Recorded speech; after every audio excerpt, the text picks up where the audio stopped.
cheguei na comunidade, eu fui muito respeitada, fui muito amada. Amada e odiada. Amada por uns e odiada por outros que achavam que eu queria tomar o lugar das pessoas. Eu não queria nada, eu não queria ser vereadora, não queria ser presidente, eu queria ser nada. Eu queria apenas ser a Eliane Potiguara.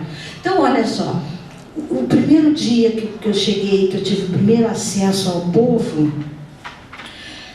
e a espiritualidade e a ancestralidade, porque esse é que diz, né, o que determina a nossa identidade indígena. Então, quando eu tomei parte dessa territorialidade, que é a língua, os costumes, as tradições, as histórias, as lendas, os costumes, a espiritualidade, o formato das pessoas em escolher uma forma de vida, né?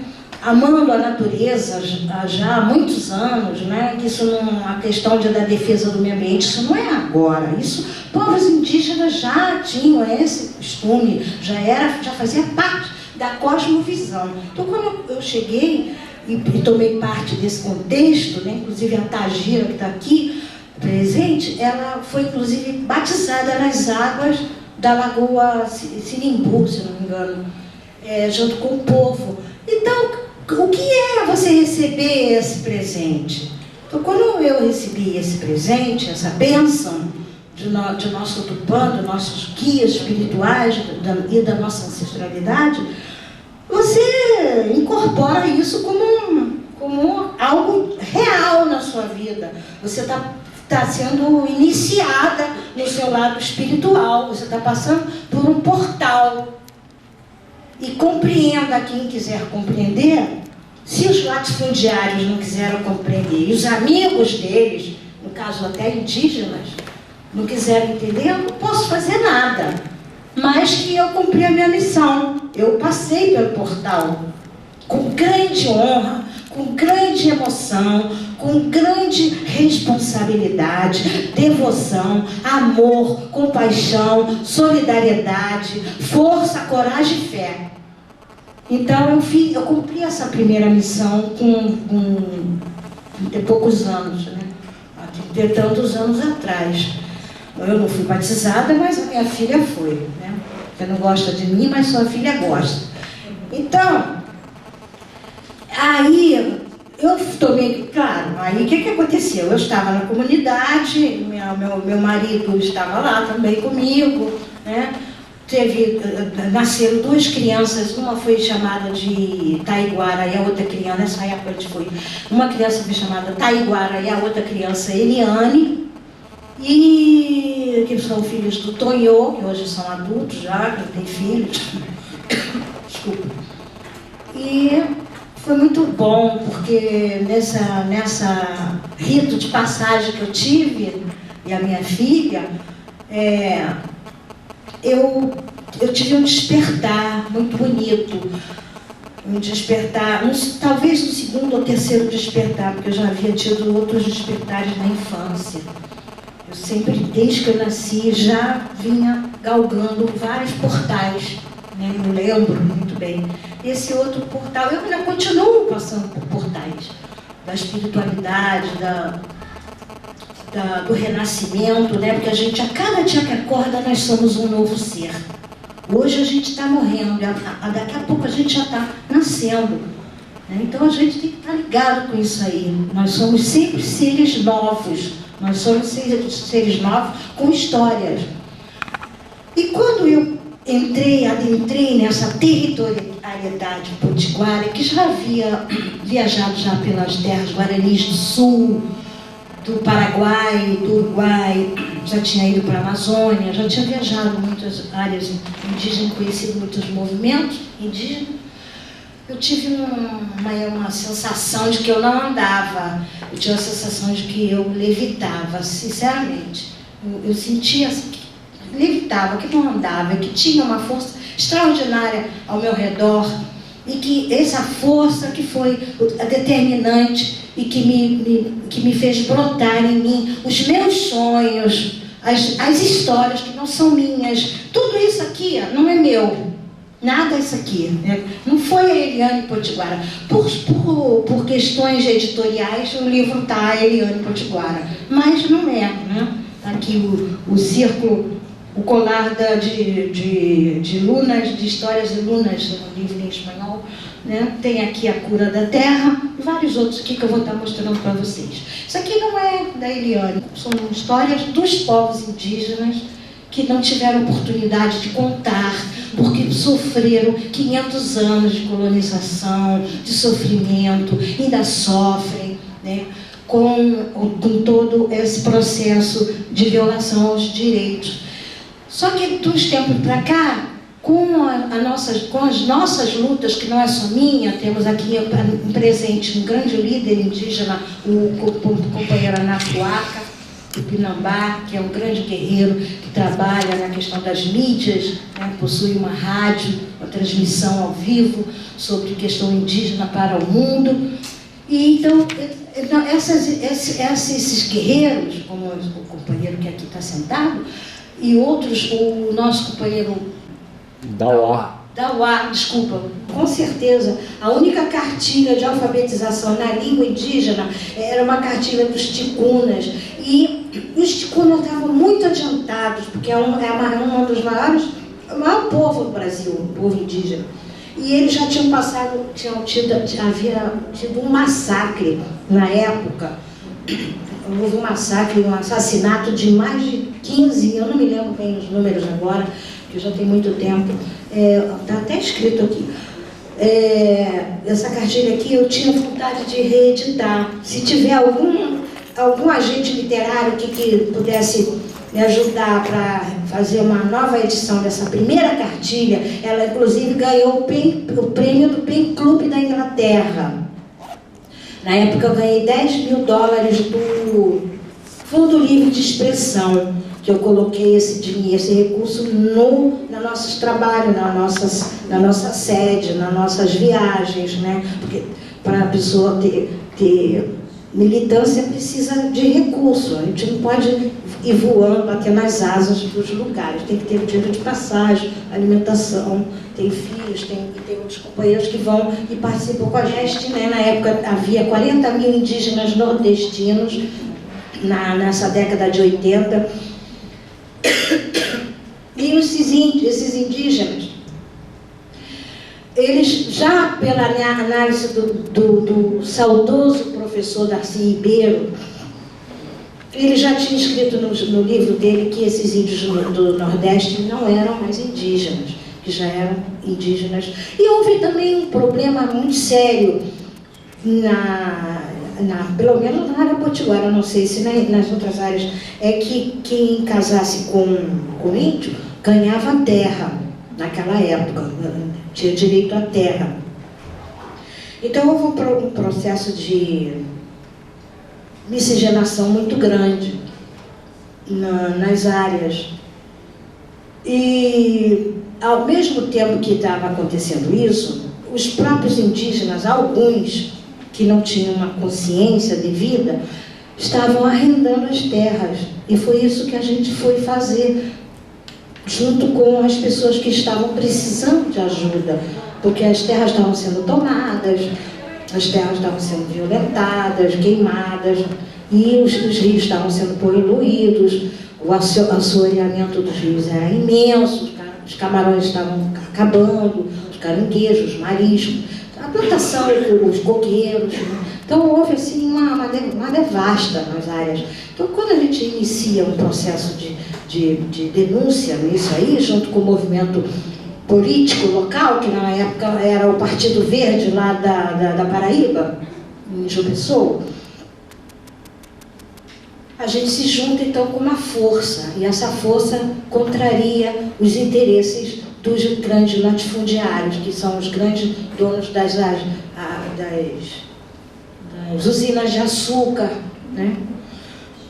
E por essa razão, muitos líderes foram perseguidos, e eu praticamente também. Eu estava quase que na frente. Quem era responsável por isso era uma coisa muito braba.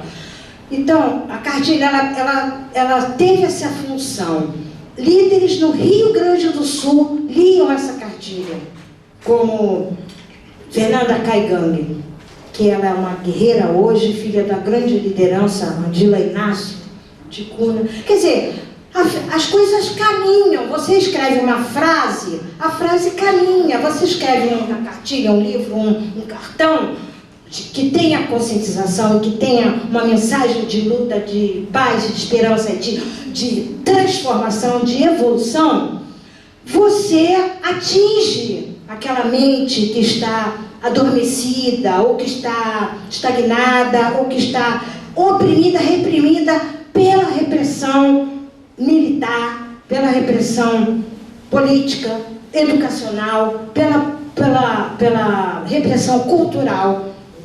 Você fala A no país e o A vai reverberar. Se esse A tiver o que você precisa, ele vai ter a repercussão necessária. Eu tinha observado, quando eu cheguei na comunidade, quando eu expliquei a vocês a nossa chegada lá, eu observei que o pessoal estava muito ligado na dança, e que a dança era o mote da coisa, era o toré. Vamos dançar o toré porque os caboclos iam incorporar. Quando entrasse a fumaça, que bebesse caxiri, a coisa ia começar a pegar fogo. Eu falei, pronto, é aí. É aí que a gente vai meter o toré na alfabetização. Já tinha feito aquele trabalho, tinha conhecido Paulo Freire também, que eu morei no Nordeste há muito tempo, em Recife. Haja visto, a minha filha é pernambucana. E então nós escrevemos essa cartilha aqui, que é bem local, bem apoiada pelos professores. Não foi um negócio feito da minha cabeça simplesmente, não. Põe para participar os professores, e que foram os professores, o próprio Potiguara, que deu as palavras, as 20 e tantas palavras, e que cada palavra a gente conversava com uma criança. Essa criança, ela dormia, e cada quadrinho ia repassando a história, o que é o trabalho, o que é a terra, o que são nossas danças, a nossa cultura, a nossa tradição, né? Depois dessa cartilha, veio esse livro aqui, que foi o Daniel Munduruku que editou. Ele é o editor da cartilha. Inclusive, parte do que eu não recebo nem um centavo desse trabalho, uma parte desse dinheiro vai para o INBRAP, Instituto Indígena Brasileiro. Aliás, os escritores não recebem quase nada, porque sempre é 80%, 70%. Aí dentro da nossa porcentagem, nós temos que tirar para o movimento indígena, para uma pessoa, para quem for com a articulação. Então, praticamente, eu mesma estou devendo R$900 desse livro aqui, entendeu? Eu não tenho para vender aqui para vocês, porque eu não posso pegar livro na editora, porque eu estou devendo, tenho que pagar primeiro para poder pegar livro. Então, é uma loucura. E tinha uma cobra que tomava conta. Mas aí o índio Aruanã, ele que era esperto, sabe? Ele disse, não, vamos ver o que tem desse coco. Poxa, aí quando foi abrir o coco, era o dia, aí veio o dia, aí veio a noite. E não existia noite, era um calor insuportável, ele não aguentava. Ele tinha que ir para o roçado, ele disse, não, tem que fazer alguma coisa. Então tem uma essência nessa história da curiosidade da criança, entendeu? Da ação, aquilo que eu disse para vocês. A ideia e a ação, para que vocês não fiquem só na ideia. Então o que ele fez? Ele quebrou o coco, ele transpôs os desafios, as lendas, as histórias, os mitos. Ele foi e quebrou o coco e criou a noite. Seria o material concreto para vocês poderem... São todos professores? Todos.